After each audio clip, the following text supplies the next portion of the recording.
안녕하세요. 신은수 변호사입니다.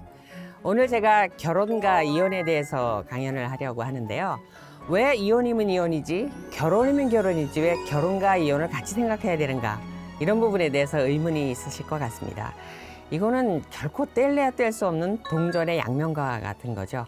왜냐하면 결혼을 하면 대박이 날까, 쪽박이 날까, 둘 중에 하나입니다. 남들처럼 평범하게 살 수도 있다, 이런 생각을 하실 수 있지만 대부분은 아주 불행하다, 또는 나는 이 정도는 성공했다, 이게 두 가지를 가지고 생각하신 경우가 많습니다.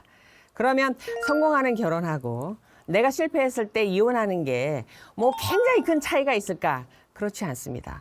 아슬아슬하게 종이 한 장 차이도 되지 않는 말실수, 어떠한 사건, 이런 거로 행복한 결혼과 쪽박, 이혼이 결정이 된다는 거죠. 그래서 누구나 결혼을 하는 순간 매일같이 이혼을 할 수 있다라는, 이혼이 가능하다라는, 또는 이혼을 생각하는 줄타기를 하고 있는 거거든요. 그래서 결혼과 이혼에 대해서 그럼 무엇을 알아야 되는가, 무엇을 가리고 조심해야 되는가, 이런 부분에 대해서 제가 강연을 하고자 합니다. 왜 제가 하냐고요? 저의 하루의 일과가 대부분 결혼하셔서 이혼을 하겠다고 고민하시는 분들을 만나는 일입니다. 보통 한 달에 한 300분에서 400분 정도 제가 상담을 합니다. 그러니까 그런 시간이 한 20년 가까이 됐으니까 정말 많은 사람들을 뵀었겠죠. 그러다 보니까 물론 이제 이혼하겠다고 오시는 분들의 한정에서 제가 이렇게 정리를 한 거지만 공통점이 꽤 있더라는 겁니다. 그래서 그런 공통점에 대해서 누구나 힘들어하는 부분이 무엇인가 알아본다라고 하면 이 부분을 피하시면 결혼은 성공할 수 있는 거죠, 역설적으로. 그래서 오늘 그와 관련해서 강연을 하고자 합니다. 첫 번째로 우리 왜 결혼할까 질문한다면, 글쎄요, 고차원적으로 나의 인생관의 가치를 완성하기 위해서, 이런 거 아니죠. 그냥 좋으니까 멋모르고 했죠. 그거 아니면 손 들어보세요. 그리고 두 번째는 남들이 하니까, 하라 그래서, 부모님이 원해서 해야 되니까 이렇게 하시는 경우, 이런 경우가 있습니다. 그래서 생각보다 결혼은 진지하게 고민하지 않고 하는 것 같더라고요. 근데 우리가 결혼할 때 고민해야 되는 게 꼭 있습니다. 일단 결혼은 연애가 아니에요. 연애는 그때는 우리가 뜨거운 감정, 호르몬이 펄펄 끓기 때문에 다른 조건이 필요가 없습니다. 이 사람과 살아도 굶어도 살 것 같으니까. 그러니까 조건이 필요 없고 마음가짐도 필요 없고 준비할 것도 없어요. 근데 결혼은 생활입니다. 나의 생활이고 내 배우자의 생활이고 앞으로 탄생할 그 자녀의 생활이고, 또 연로에 가신 부모님을 부양하지 않는다고 하지만 양쪽 가족의 행복과 불행, 이런 것들이 이제 다 얽혀 있는 종합체에 접근하는 거예요. 그러다 보니까 결혼을 잘한다라고 하면 냉혹하지만 몇 가지를 좀 보셔야 될 필요성이 있습니다. 조건을 보면 순수하지 않다, 제발 이런 얘기 하지 마시고, 순수하다 순수하지 않다를 어떤 조건을 따진다, 이런 걸 본다로 따지지 마시고 내가 책임질 수 있는가 없는가로 따지셔야 되는 거죠. 이게 종합적으로 얽혀있는 모든 사람에 대해서 내가 기여해야 되는 거, 책임져야 되는 거, 부담 져야 되는 거, 이런 거를 말합니다. 그래서 조건을 보라는 거예요. 그런 의미에서 첫 번째, 만약에 내가 도시에 살고 싶다라고 하면 직업을 도시에서 얻을 수 있는 사람을 구해야 되는 겁니다. 나는 최소한 차도 있어야 되고, 그다음에 주말에 가끔 취미생활도 해야 되고, 해외여행도 1년에 몇 번 가야 되고, 그러면 소득이 얼마인지 반드시 보셔야 됩니다. 그냥 결혼하면 두 사람이 결혼하는 날로부터 신이 무언가를 또 갖다 선물 갖다 주는 게 아니에요. 그 사람이 최소한 학교는 어디까지 나왔는지, 그럼 이 사람이 어디에 취직을 할 수 있는지, 현재 어디에 다니는지, 그 현재 소득이 얼마인지, 그럼 이 사람이 3년 뒤에 5년 뒤에는 어느 정도 급여가 늘어날 건지, 그다음에 나는 내 수입과 합했을 때 서울에, 그러니까 도시에 집을 얻을 수 있는지, 내가 원하는 이런 생활을 할 수 있는 정도의 기본이 돼 있는지 꼭 보셔야 됩니다. 꼭. 이걸 꼭 보셔야 돼요. 이거 본다고 해서 그 사랑이 순수하지 않은 거 아닙니다. 오히려 책임 있는 사랑이죠. 그리고 좀 떠오르는 사유가 있습니다. 또 하나 생각 못 하시는 거, 빚이 있는지 꼭 보셔야 됩니다. 이 빚이라는 게 우리가 빚이 있는지 봐라 그럼 몇억 원짜리 빚 이런 거 아닙니다. 불과 500만 원, 700만 원, 1000만 원도 안 되는 돈으로 이혼을 하고 있어요. 요즘 젊은 그 세대가 나 모르게 가지고 있는 빚, 결혼해서 가져오는 빚에 대해서 대단히 예민해요. 그래서 이게 극복이 안 되기 때문에 내가 만약에 그런 부분에 민감하다면 빚 갖고 오지 마.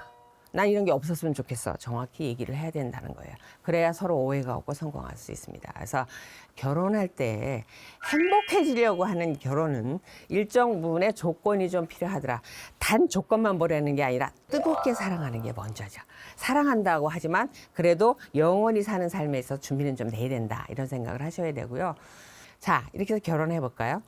근데 여러분들은 인정하고 싶지 않지만 예시장에 들어서는 순간부터 이혼을 고민하세요. 아니, 이혼하고 싶다. 이게 결혼해서 이런 생각을 하세요. 예시장 들어서면서부터. 그 다음에 신혼여행 다녀와서 인천공항에서 헤어지는 경우가 진짜 많습니다. 그렇게 매번 이제 이혼을 고민하는데 어떤 사례가 있었냐면은 신혼여행을 이제 결혼정보업체에서 만나가지고 결혼을 해가지고 몇 번 안 만나보고 결혼을 했어요. 결혼해서 신혼여행 갔는데 남편분이 볼일을 보고 물을 안 내리더라는 거예요. 한 번은 봐줬는데 두 번 안 내린 거 보고는 정말 심각하게 고민했대요. 못 살겠다. 귀국해서 인천공항에서 헤어졌는데 문제는 결혼식 하기 전에 혼인신고를 먼저 해버렸어요. 그래서 이제 이혼 소송이 진행된 경우가 있는데 물을 안 내려도 고민이 되고요. 치약을 위에서 짜도 이혼할까 말까 고민이 되고요. 남자분들이 서서 볼 일 보고 이거 안 올려놔도 이혼을 고민하게 되고요. 수건을 쓰고요. 이렇게 안 펼쳐놔도 이혼을 고민하게 돼요. 그러니까 하루 종일 이혼할까 하는 생각을 가지고 사는 게 어찌 보면 이혼이에요. 그러니까 결혼은 정말 잘해야 되는데 이혼은 더 잘해야 됩니다. 정말 잘해야 됩니다. 왜요? 이혼하고 난다면은 다시는 볼 일이 없어야 돼요. 다시는 볼 일이 없으려면 어떻게 해야 돼요? 이혼은 5가지를 결정하게 되는데 이혼한다. 그다음에 친권 양육권, 양육비, 위자료, 재산분할 5가지를 결정하게 됩니다. 이 5가지가 완벽하게 끝나야만 다시 볼 일이 없어요. 물론 자녀 때문에 면접교사 가는 거 빼고. 만약에 이게 합의가 안 되면 소송이 반드시 이어지고요.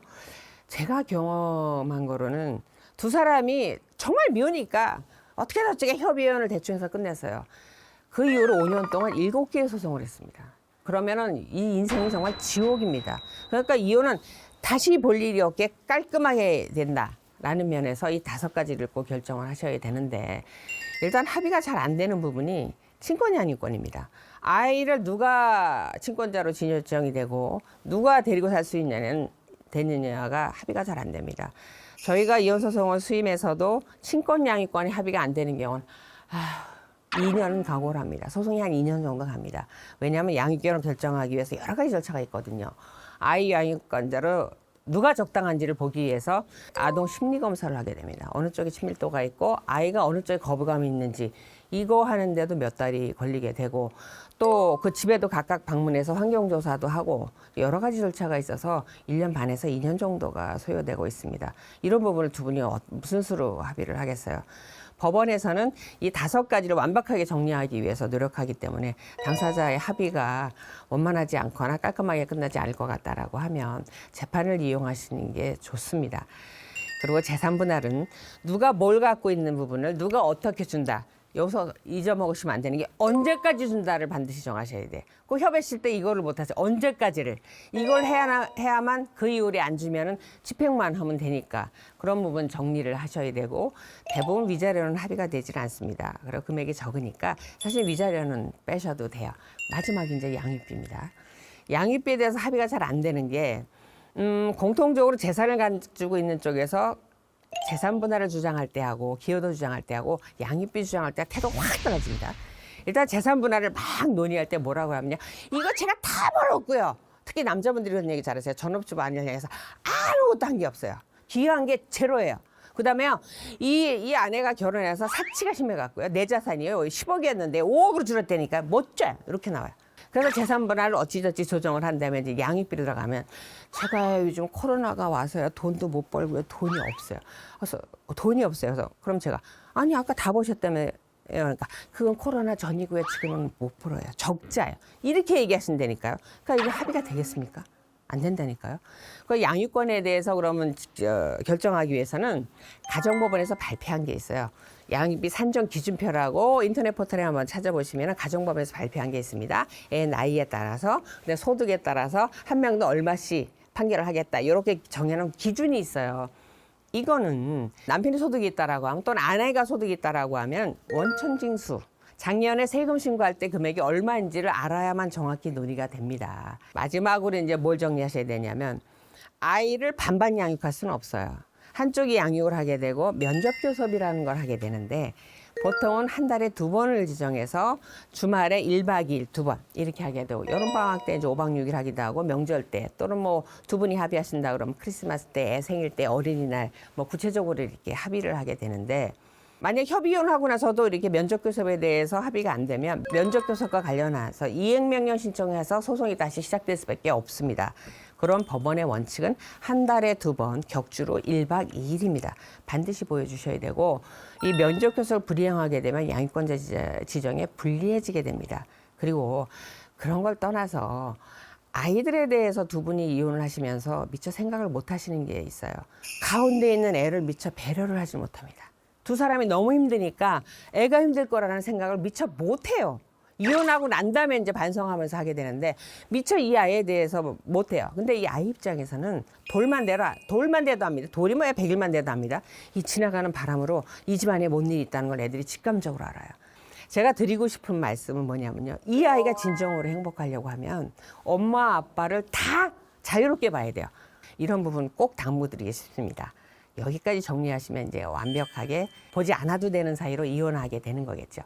제가 첫 강의부터 뭐 결혼한다, 이혼한다 이런 부분에 대해서 이혼을 전제로 산다 이런 말씀을 드려서 굉장히 언짢은 분도 계시겠지만 이게 현실입니다. 그래서 꼭 생각을 해 두셔야 되는 부분이고 이혼하시라는 게 아니고 이렇게 저희가 사연을 들어보면 정말 이혼해야 되는 분들이 있습니다. 그런 분들에게 저희가 권해드려야 되는 건 깔끔하게 깨끗하게 잘하는 이혼을 권해드릴 수밖에 없는 거죠. 이게 현실적인 거니까. 이런 부분 잘 참고하셔서 내가 내 지금의 결혼 생활을 성공하기 위해서 집중하시고 노력하시되 만약에 이혼을 해야 된다면 이런 부분을 고려해서 완벽하고 깨끗한 이혼을 하신다라고 하면 그 이후에 돌아서 나의 미래가 있죠.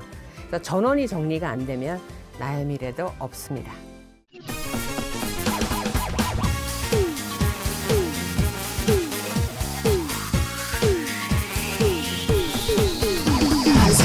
Go!